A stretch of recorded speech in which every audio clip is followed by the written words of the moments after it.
Hello and welcome to the 21st edition of the Meyer Memos. Today it's February 5th, 2021. Monday, February 8th, I have a PD steering committee at 1 p.m.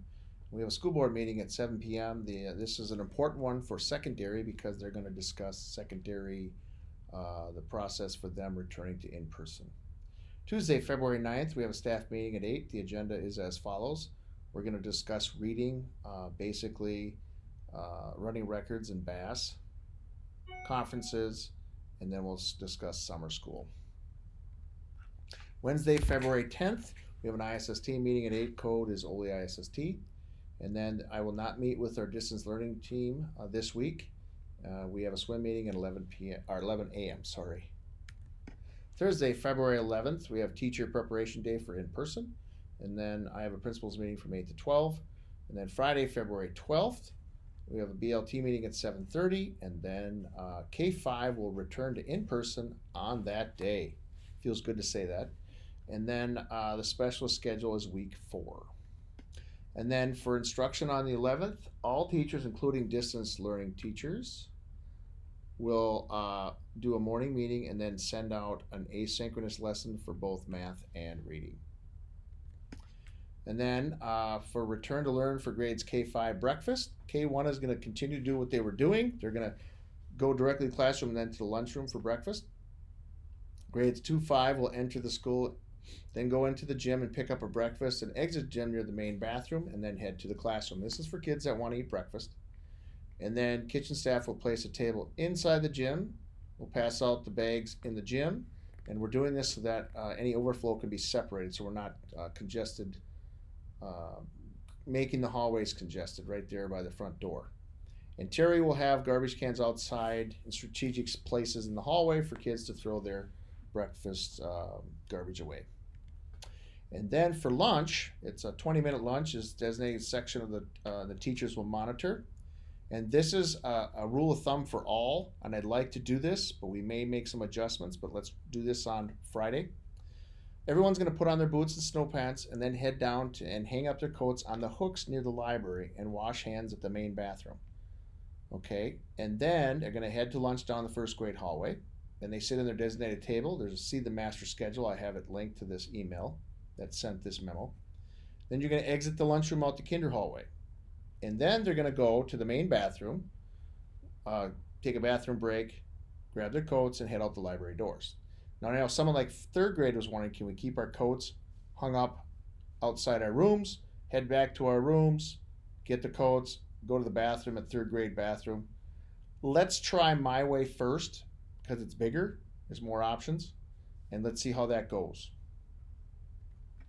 And then return to learn for dismissal, and I have this actually typed up and the bus numbers on a Google sheet, a Google Doc, and I linked it to the email as well. So at 3:10, the bus color signs will be given to the bus drivers, and they'll hold them. 3:15, K1 bussers will go to the gym.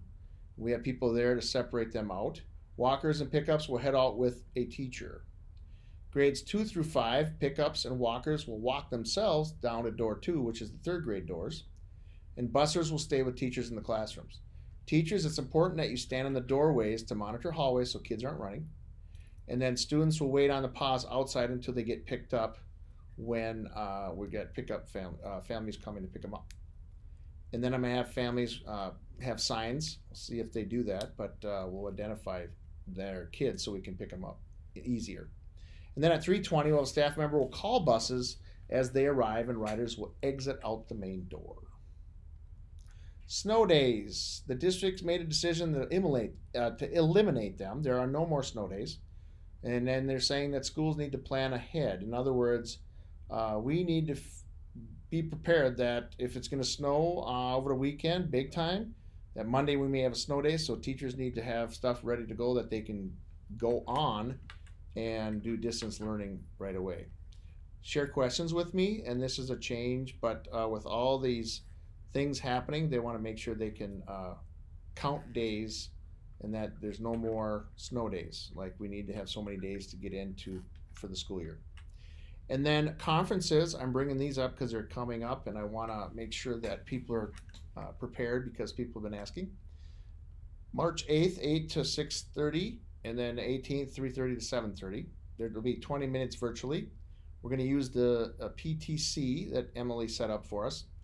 And then Amy has written up a wonderful process, and we'll share at our staff meeting. And I know Becca has worked on a video for us as well, and we will share that at the staff meeting. Climate survey, you've seen this before. We scored 84.3, and we want to get to 87.3 based on the district survey. And these are the questions. I'm not going to go over all these questions, but please take a picture of it, write them down, whatever works for you, and just have these in the back of your mind so that we're working on it. I know there's some common things like grown-ups at school treat me with respect. That's something that we should always be doing, but just have these questions in your mind so that you're constantly working on them, because they're kind of vague, but it's always good to know where we're headed. Also, on our SIP are the IXL, and diagnostics are a big part of that. So please teach classroom teachers 1 to 2 times a week, 2 times maybe best, it depends, for 10 minutes each, do your diagnostics with the kids. Why is that important? If you have a 3rd grader and you don't do diagnostics very much, you're going to get a range from maybe 1st grade all the way to 4th grade. And if you do diagnostics, it shrinks it down to say, okay, halfway through 2nd grade to halfway through 3rd grade would give you the range of problems that you would use for kids when you assign them. Also, please explain how they should use the feedback. This isn't very good if they don't follow the feedback, if they know what they did wrong or they did right. And it's important that we touch on that. Remember, IXL does not teach it. It basically assigns it and then gives an explanation of what they did wrong if they got an answer wrong. And it's important that we teach kids to look at that. So this picture is the progress and growth that I see, and it has 1st through 5th grade, and there is on the top of each grade level is math and the others reading. I know 1st grade hasn't done anything yet with this as much because they're just trying to get kids organized, but 2nd grade is 3rd, 4th, and 5th. And it's important, it says, you see the number of kids that have their diagnostics done, that have narrowed it enough. I want to get this so just about everyone in each class has a diagnostic level. And on average, if you look at 2nd grade, it says 269 for math and then 262 for reading. What that's saying is for 2nd grade, they're at the 6th, 70% of the away through the school year, and they're performing at that. And here they're at 62% of the school year. And they're saying the average growth per month is 10 and 13. So we want to get these to where they're at, like you want to have them in the 2s, and you want to have them in 3s and 4ths in the 4ths and 5th in the 5ths. And then you want to get this average gain up. So we want to keep working on that. And I know there's a lot of things going on, but this is something that we can continue to do and maintain, especially with all the things going on. This is something that our BLT thought was good to continue because it helps us maintain what we're doing and fills in gaps.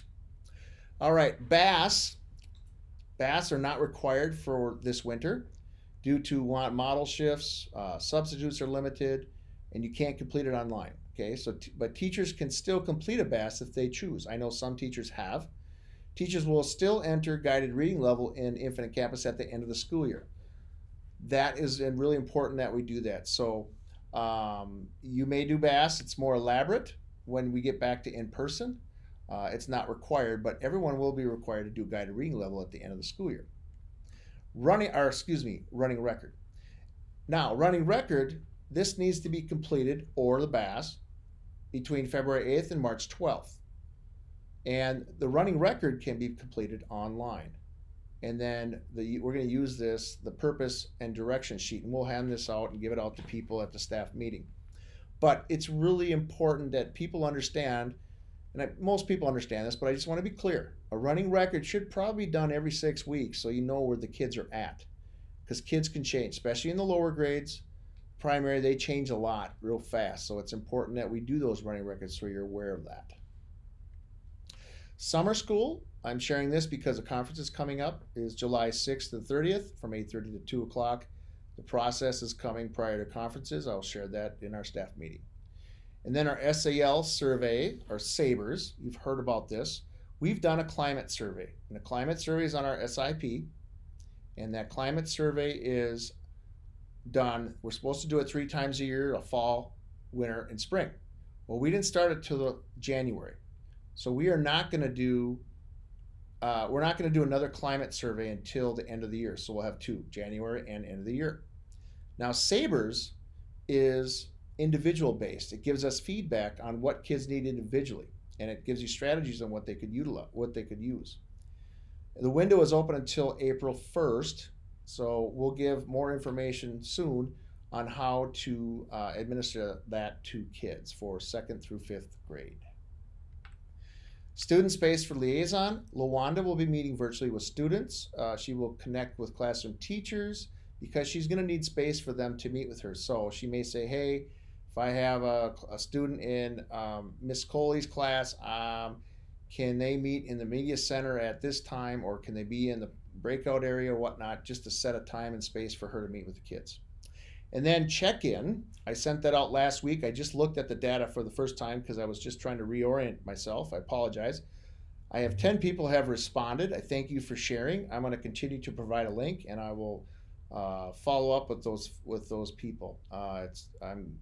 Overall, it seems like people are doing okay. There's obviously some stress going on with things, and I'm here to help.